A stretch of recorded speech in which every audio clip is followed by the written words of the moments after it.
Vote পরবর্তী হিংসা যেন রাজ্যের সমর্থক হয়ে উঠেছে। 2021-এর বিধানসভা নির্বাচনের সময়তেও আমরা দেখেছিলাম একই ঘটনা। 24-এর লোকসভা নির্বাচনের ফল প্রকাশের পরেও একই ঘটনা। রাজ্যের বিভিন্ন জায়গা থেকে এই ছবি নজরে আসছে। এবার সন্দেশখালীতে বিজেপি কর্মীর গাড়ি ভাঙচুর করে নদীতে ফেলে দেওয়ার অভিযোগ।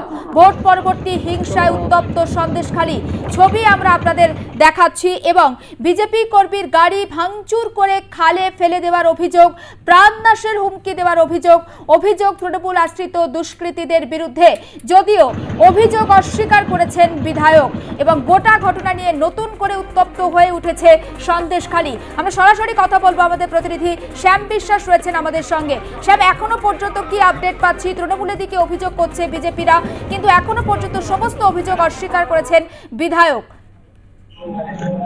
তুমি দেখো, সন্দেশখালী কিন্তু সন্দেশখালীতে রয়ে গেছে, অর্থাৎ সন্দেশখালীর আগুন কিন্তু নেমানো যাচ্ছে না। যে সন্দেশখালী যে একটার পর একটা ভোট পরবর্তী হিংসার ঘটনা ঘটতেই চলেছে। দেখো, কোরাকাটি গ্রাম পঞ্চায়েতের 227 নম্বর বুথের যে অপ্রীতিকর ঘটনা ঘটিয়ে ফেলেছে, অর্থাৎ অভিযোগ তৃণমূলের বিরুদ্ধে, কিন্তু তৃণমূল পুরোটাই অস্বীকার করে তৃণমূলের বিধায়ক সুকুমার মাহাতো একদিকে তিনি মাইকিং প্রচার করছে প্রকাশ্যে, কিন্তু দিবালোকে প্রকাশ্যে মাইকিং প্রচার করছে।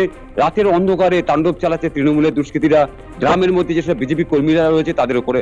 দেখো, বিজেপি কর্মী কিষাণু গাইন তার বাড়িতে গতকাল রাতে হামলা চালায় 10-12 জন দুষ্কৃতী।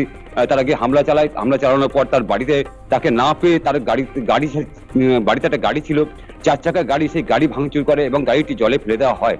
দেখো, এই ঘটনার পর কিন্তু এলাকায় যথেষ্ট চাঞ্চল্য ছড়িয়েছে। গ্রামের মানুষজন আতঙ্কের মধ্যে রয়েছে এবং গ্রামের মানুষ বারবার জানাচ্ছে যে প্রশাসন, অর্থাৎ প্রশাসন বলতে যে বর্তমান যে দায়িত্বে রয়েছে কেন্দ্রীয় বাহিনী, সেই কেন্দ্রীয় বাহিনী কিন্তু দেখা নেই ওই এলাকায়। অর্থাৎ কেন্দ্রীয় বাহিনী যদি ওই এলাকায় থাকতো তাহলে এই ধরনের হিংসাত্মক ঘটনা ঘটাতে পারতো না এসব দুষ্কৃতীরা। কিন্তু এই দুষ্কৃতীরা কিন্তু তাণ্ডব চালাচ্ছে একটার পর একটা গ্রামের মধ্যে। শুধু সন্দেশখালী নয়, সন্দেশখালী পাশাপাশি হিঙ্গলগঞ্জেও একাধিক বাড়িতে ভাঙচুর করা হয়েছে, একাধিক পার্টি অফিস পোড়ানো হচ্ছে। এদিকে পাশাপাশি দেখা যাচ্ছে যে ইটিন্ডা গ্রাম পঞ্চায়েত, অর্থাৎ ইটিন্ডা পানিতর গ্রাম পঞ্চায়েতের একাধিক দোকানপাট বন্ধ করে দেওয়া হয়েছে এবং ভোট পরবর্তী হিংসা কিন্তু অব্যাহত রয়েছে গোটা বসিরহাট মহকুমা জুড়ে। বসিরহাট মহকুমার তৃণমূল প্রার্থী যে হাজী নুরুল ইসলাম যে বিপুল ভোটে জয়লাভ করেছে, জয়লাভ করার পরেও কিন্তু সেই হিংসা ঘটনা কিন্তু কোনো মতেই কিন্তু আটকানো যাচ্ছে না। কিন্তু বিরোধীরা বারবার বলছে যে এতটা সাফল্য পাওয়ার পরেও কেন বিরোধীরা এইভাবে আক্রান্ত হবে। গতকাল জানো যে রাজ্য বিজেপি সভাপতি সুকান্ত মজুমদার তিনি সন্দেশখালী যাওয়ার কথা ছিল, হিঙ্গলগঞ্জ যাওয়ার কথা ছিল এবং বিভিন্ন জায়গায় তার গিয়ে তাদের কর্মীদের সঙ্গে দেখা করার কথা ছিল। কিন্তু তার আগে মিনাখায় বামুনপুকুর এলাকা তাকে আটকানো হয়, সেখানে গাড়ি আটকে গো ব্যাক স্লোগান দেওয়া হয়।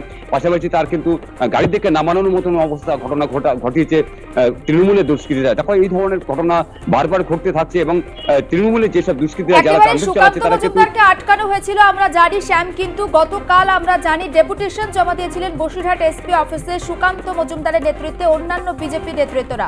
সে বিষয়ে আমরা ঠিক কি আপডেট পাচ্ছি? একদমই, সুকান্ত মজুমদার এই ঘটনা নিয়ে কিন্তু পুরো ঘটনা যাতে নতুন করে কোনো হিংসার ঘটনা না ঘটাতে পারে বা না ঘটতে পারে তার জন্য সুকান্ত মজুমদার এবং তার নেতৃত্বে তারা কিন্তু গতকালকে ডেপুটেশন দিয়েছেন পুলিশ সুপারের কাছে। পুলিশ সুপার কথা দিয়েছেন যে কোনো রকম ভাবে কোনো অপ্রীতিকর ঘটনা পুনরায় যাতে না ঘটে তার জন্য প্রশাসন সব রকম ভাবে ব্যবস্থা নেওয়া হবে। কিন্তু গতকালকে বিকালে ডেপুটেশন দেওয়ার পরে রাত্রে কিন্তু হামলা চালাচ্ছে দুষ্কৃতীরা। রাতের অন্ধকারে সমস্ত এলাকায় কিন্তু তছনছ করছে, বাড়িতে ঢুকে বাড়ি ভাঙচুর করছে, গাড়ি ভাঙচুর করছে, মানুষজনকে গ্রাম ছাড়া করছে।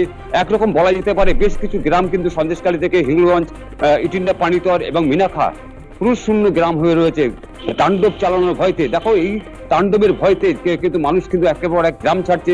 ইতিমধ্যে জানা যাচ্ছে মিনাখার যেসব এলাকায় রয়েছে 113 নম্বর বুথ, 113 নম্বর বুথে কিন্তু যেসব মানুষজন রয়েছে তার মধ্যে কিন্তু বেশিরভাগ পুরুষ কিন্তু গ্রাম থেকে বেরিয়ে পড়েছে তারা জীবন বাঁচাতে।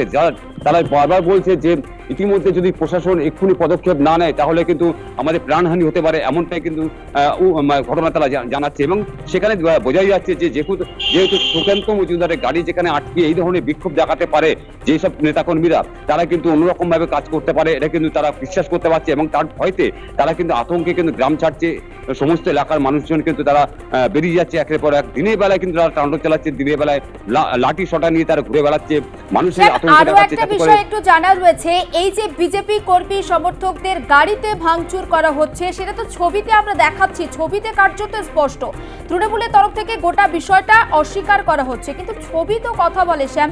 সেক্ষেত্রে তৃণমূলের তরফ থেকে ঠিক কি প্রতিক্রিয়া এখনো পর্যন্ত আমরা পাচ্ছি? দেখো, তৃণমূলের যেসব নেতৃত্বরা রয়েছে এবং যারা সভাপতি রয়েছে এবং চেয়ারম্যান রয়েছে তাদেরকে জানানো হয়েছে, জানানোর পর কিন্তু তারা বলছে যে কোনো রকম ভাবে কোনো অপ্রীতিকর ঘটনা ঘটছে না এবং তৃণমূল এই সবকে বিশ্বাস করে না, তৃণমূলের কোনো নেতাকর্মী এই ধরনের ঘটনা ঘটাচ্ছে না। এটা টোটালটাই হচ্ছে বিজেপির গোষ্ঠীকন্দল এবং গোষ্ঠীকন্দলের কারণেই এটা এই ধরনের ঘটনা ঘটানো হচ্ছে, পুরোটাই দায় চাপানো হচ্ছে তৃণমূলের উপরে। অর্থাৎ এই ব্যাপার নিয়ে কিন্তু বিজেপি কিন্তু পাল্টা কিন্তু দোষারোপ করছে তৃণমূলের উপরে। অর্থাৎ তৃণমূলের যেসব দুষ্কৃতী যারা আছে তারা কিন্তু একের পর এক তাণ্ডব চালাচ্ছে গোটা এলাকা জুড়ে এবং এটা কিন্তু একেবারে পরিষ্কার ছবি যেটা ধরা পড়ছে আমাদের ক্যামেরায়। এই ছবি যদি অস্বীকার করে তারপর কিন্তু এটা বলা যায় যে এটা একটা রাজনৈতিক রং চাপানোর ব্যবস্থা করা হচ্ছে এবং বিজেপি কিন্তু বারবার কিন্তু এইটা প্রকাশ্যে বলছে এবং প্রশাসনকে জানানো হয়েছে। প্রশাসন কিন্তু এখনো পর্যন্ত কোনো এলাকা যায়নি, শুধুমাত্র ইটিন্ডা গ্রাম পঞ্চায়েতের এসপি যখন গিয়েছিলেন তখন কিন্তু কোনো রকম ভাবে কোনো কাউকে দেখা পায়নি এবং কোনো রকম ভাবে কোনো উত্তপ্ত পরিস্থিতি যেসব জায়গাগুলি আছে সেসব জায়গাগুলি গিয়েছে, কিন্তু এখনো পর্যন্ত কোনো রকম ভাবে কোনো শান্ত হয়নি। অর্থাৎ দেখা যাচ্ছে যে একাধিক গ্রামে কিন্তু জল পানীয় জলের কল পর্যন্ত উগড়ে নিয়ে চলে যাচ্ছে, এরকম একটা ঘটনা ঘটছে গ্রামের মধ্যে এবং এই গ্রামের মানুষ বারবার জানাচ্ছে যে আমাদের বাঁচতে গেলে এখন পর্যন্ত যদি পুলিশ প্রশাসন যদি স্টেপ না নেয় তাহলে কিন্তু তাদের প্রাণ বাঁচানো খুব মুশকিল হয়ে যাবে এবং গ্রামে থাকা মুশকিল হয়ে যাবে, তাদের একরকম জীবন একেবারে সব মিলিয়ে কিন্তু সরকার হয়ে যাচ্ছে গ্রামের মধ্যে যেসব তাণ্ডব চলছে তার পরিপ্রেক্ষিতে। একেবারে নজর থাক শ্যাম, আপাতত ধন্যবাদ। এবং সন্দেশখালীতে যে ঘটনা নজরে আসছে আমরা দেখছি আবারও উত্তপ্ত এবং ভোট পরবর্তী হিংসা সন্দেশখালীতে, যেখানে বিজেপি কর্মী সমর্থকেরা আক্রান্ত হচ্ছেন, বিজেপি কর্মী সমর্থকদের গাড়িতে ভাঙচুর করা হচ্ছে, তাদের গাড়িতে ভাঙচুর করে সেটা খালে ফেলে দেওয়া হচ্ছে, প্রাণনাশের হুঁশিয়ারি দেওয়া হচ্ছে।